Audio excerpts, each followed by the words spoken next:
আচ্ছা, Brazil team কি খেলতেও গেছে না মশকারি করতে গেছে ফ্রান্সের লোকে?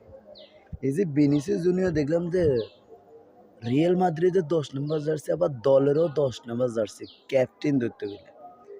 আচ্ছা মামা, তুই কি খেলার আছে? তোর কি দলে বেতন দেয় না? মানে তোর দলে যদি বেতন দিত, তুই একটা শট একটা ট্যাকেল ঠিক মতন করতে পারস। এটা কি রে ভাই?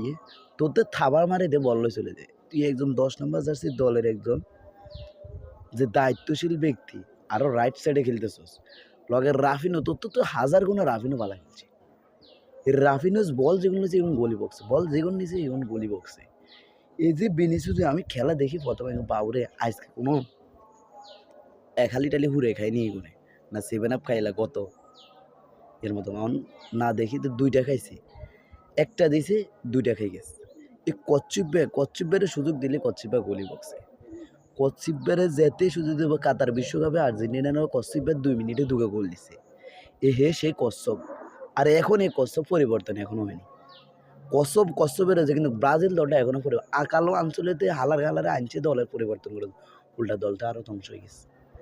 মানে ব্রাজিল দলটা কবে পরিবর্তন হইব, কবে পরিবর্তনশীল হইব? এতটা শর্ট এতটা ট্যাকেল পাওয়ার পরও কাম করতে না, শেষ পর্যন্ত ফ্রান্স কাম করে দিচ্ছে। তো not Eid Mubarak Brazil team, next ম্যাচের জন্য প্রস্তুতি বাছাই পর্বে তোমরা এই অবস্থা করতেছো।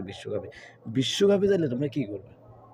না, বড় কথা হয়েছে যে এখন দলটা পরিবর্তন করা দরকার, সবচেয়ে বড় দলটা পরিবর্তন করা জরুরি।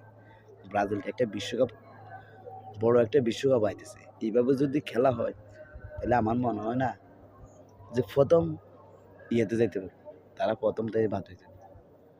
ভাগ্যের পরিহারে কালিয়া 7 আপ খাইনো রে ভাই।